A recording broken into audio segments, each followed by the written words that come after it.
Cette demande augmente en nous la foi. Il faut la faire souvent au Seigneur Jésus. Je vous disais hier que ça doit être la plus importante prière, la demande la plus importante dans ma propre vie. Plusieurs fois par jour, plusieurs fois, je demande au Seigneur qu'il augmente en moi la foi. Et ça, c'est devant la réalité de ma propre vie, mais aussi devant la réalité de la vie du monde, de la vie de l'Église. Cette demande du Seigneur nous invite bien sûr à accueillir la foi. Si vous aviez la foi, parce que le Seigneur poursuit comme ça après la demande des apôtres, gros comme une petite graine de moutarde, vous diriez au grand arbre que voici, déracine-toi et va te planter dans la mer, il vous obéirait. Qu'est-ce que le Seigneur veut nous dire? Là encore, il faut bien comprendre ces paroles du Seigneur. On a cherché à le faire avec les serviteurs inutiles. Là, on regarde cette parole du Seigneur. Il faut bien comprendre. Il ne faut pas comprendre ça comme, j'aurais le goût de dire comme un enfant, mais bon, il faut bien saisir ce que le Seigneur veut nous dire. Jésus, évidemment, ne nous conseille pas de demander des miracles sensationnels. Parce que là, quand même, je ne sais pas si vous avez déjà essayé ça. Toi, l'arbre va te planter dans la mer. Bien, je ne suis pas sûr que... encore là, c'est le langage qu'on voit souvent dans l'Évangile, dans la parole de Dieu, certaines exagérations. Puis le danger devant l'exagération, on dit ça n'a pas de bon sens. Puis là, on continue nos affaires. Mais non, c'est une exagération pour nous faire grandir dans la foi, pour nous amener plus loin dans la connaissance de Jésus. Il faut toujours se dire ça quand, dans l'Évangile, on voit comme ça une parole qui, à un moment donné, tu dis, bien voyons, qu'est-ce qu'il veut dire? C'est intéressant, cette image-là de l'arbre puis jeté dans la mer. C'est important de se rappeler que Jésus n'a jamais lui-même transplanté un sycomore dans la mer. Hein? Bon. Et il a maintes fois refusé les signes merveilleux qu'on lui demandait. Alors, c'est certainement pas là. Pourtant, ici, il est clair, par cette image forte, Jésus nous invite à cette foi capable de résultats impossibles humainement. Au fond, c'est ça, hein? Jésus nous invite certainement à des résultats impossibles humainement. Le plus petit brin de foi est plus fort que toutes les entreprises humaines. Au fond, c'est ça que Jésus nous dit. Puis on l'a vécu, ça. On l'a vécu, chacune d'entre nous. Oui, le plus petit brin de foi est plus fort que toutes les entreprises humaines, car elle met entre nos mains la participation de la force créatrice de Dieu lui-même. On aime tellement ça, faire nos affaires par nous-mêmes. Ça, c'est tellement vrai, non? C'est certainement vrai pour vous, puis c'est vrai pour les téléspectateurs. C'est vrai, on aime ça. Puis combien de fois on va dire dans une journée, laisse faire, je vais m'arranger, je suis capable tout seul. On dit ça. Puis ça démontre comme une autonomie. Puis bon, parle-moi de ça de quelqu'un qui est autonome, capable de faire ses affaires. Ça fait en général notre affaire parce qu'on n'a pas besoin de trop s'en occuper. Puis ça ne nous dérange pas, tu sais. Bien, avec le Seigneur, c'est pas tout à fait comme ça. On a besoin du Seigneur. Dans la foi, on reconnaît ça. Eh bien, par grâce, gratuitement, sans mérite de sa part, le croyant, la croyante, voit sa condition de serviteur inutile, de servante inutile, radicalement, divinement changée. Par la foi, l'être humain devient le partenaire de Dieu. Est-ce qu'on croit ça, nous autres?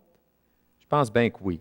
Quand même intéressant, dans ces derniers jours, on a vécu une expérience assez forte, je dirais, à ce niveau-là, au niveau de la planète même.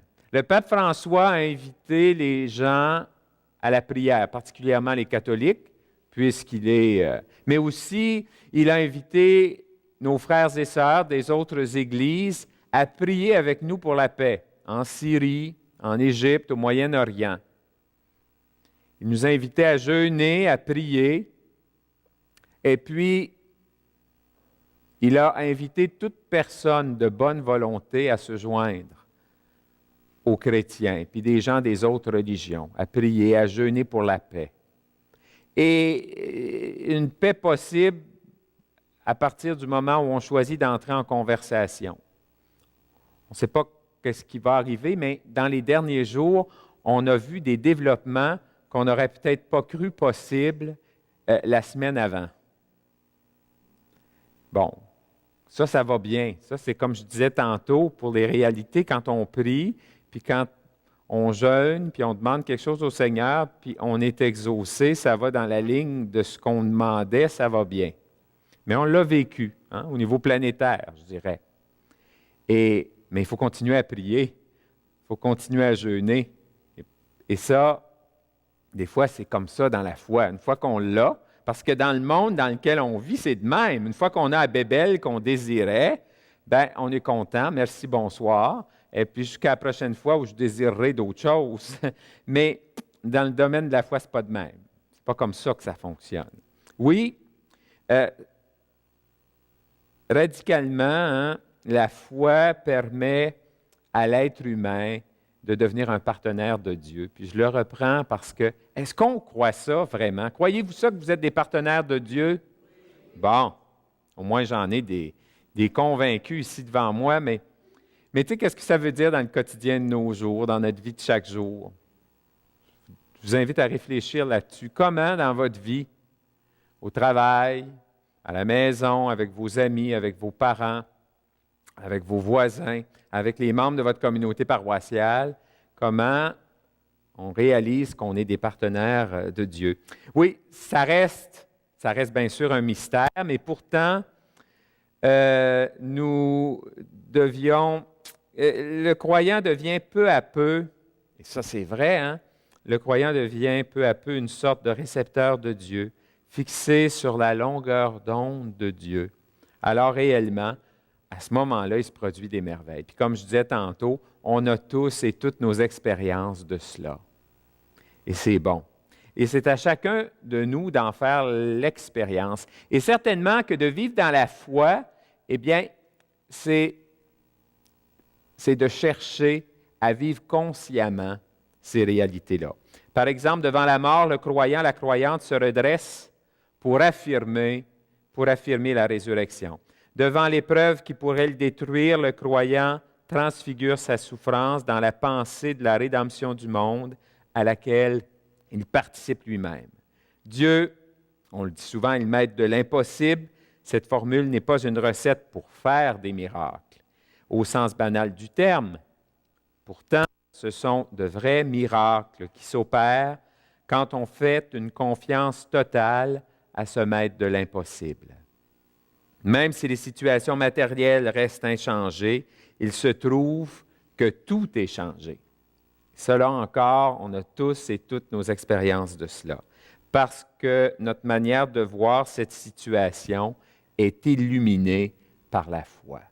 Et des fois, on n'y arrive pas toujours sur le coup, mais après coup, on dit, bien, regarde donc ça, telle situation qui est arrivée dans ma vie, eh bien, je ne comprenais pas à ce moment-là, mais maintenant je comprends. Ça aussi, ça fait partie de la foi. Et c'est dans ce sens-là aussi qu'on est des fois des serviteurs, des servantes inutiles. On voudrait tout de suite, on est dans un monde où tout est spontané. On veut la réponse tout de suite, on va voir et puis c'est pas comme ça. On va sur Google, puis voilà, on a la réponse, ce qu'on cherchait. Et on l'a tout de suite. Ça, c'est le monde dans lequel on vit. Et la réalité de la foi nous amène complètement sur d'autres chemins. C'est bon qu'on se le dise, c'est bon qu'on se le répète et qu'on soit auprès de ceux et celles avec qui on vit des témoins de cela, qu'on rappelle à nos frères et à nos sœurs que la réalité de la foi, ce n'est pas nécessairement dans les modalités de notre vie moderne. Oui, combien de malades dans des sanctuaires à Lourdes en France ou à d'autres endroits ici à l'Oratoire Saint-Joseph, je passais tout dernièrement à Sainte-Anne-de-Beaupré, ont vécu une transmutation de leur souffrance. Pas toujours été guéris, comme ils le demandaient, mais pourtant, dans la foi, par la prière, par l'appui des autres, eh bien, ils arrivent à vivre et à faire face à ce qu'ils ont à vivre et à faire face. Oui, c'est vrai, il faudrait qu'un brin de foi et vous verriez les arbres de la mer. Eh bien, demandons au Seigneur qu'il augmente en nous la foi. Parce que ces deux attitudes contradictoires, humilité profonde des serviteurs inutiles, invitation à voir dans ma vie si je suis vraiment humble, ça c'est important de se le rappeler, ça fait partie de la foi. Et puis, une audace profonde, d'avoir l'audace des croyants, des croyantes. Parce que quand on demande au Seigneur, augmente en moi la foi, eh bien, c'est d'accepter de devenir audacieux, audacieuse. Une invitation, oui, à oser, à demander l'impossible à Dieu qui peut tout, mais de le faire dans l'humilité. Et ça, c'est un peu ce que le Seigneur nous rappelle à chacun et chacune de nous. Oui, il faut vraiment chercher à accueillir ce don de la foi et à l'accueillir au quotidien dans nos vies. Dans la lettre de Saint Paul à Timothée, Saint Paul s'adresse à Timothée. J'aime la lettre aux Hébreux par rapport à ce qu'elle nous dit de la foi, mais j'aime beaucoup aussi ces lettres de Paul, les deux lettres de Paul à Timothée. Et dans la seconde lettre de Paul à Timothée, il lui parle, il lui dit, « Fils bien-aimé, parle à Timothée, je te rappelle que tu dois réveiller en toi le don de Dieu que tu as reçu quand je t'ai imposé les mains. » Tantôt, on parlait de réveiller avant qu'on commence notre temps d'échange. Et on vous a tellement fait bouger, puis chanter, puis danser, j'avais peur que vous mettiez à dormir finalement, parce que c'est ce que ça fait des fois, trop d'efforts. Mais non, c'était juste ce qu'il fallait. Mais réveiller. On vit souvent comme des croyants, des croyantes endormis. On sommeille, pas juste pendant le sermon du curé le dimanche. Des fois, quand on regarde Foi et Télévision chrétienne après le dîner le dimanche, ça peut arriver. Mais il faut rester éveillé. Et c'est bien l'invitation qui nous est faite par Paul à Timothée. Cette émission a été rendue possible grâce aux partenaires et amis de Foi et Télévision chrétienne. Mais nous avons aussi besoin de vous. C'est pourquoi nous vous demandons de faire parvenir votre don à Foi et Télévision chrétienne à l'adresse indiquée à l'écran.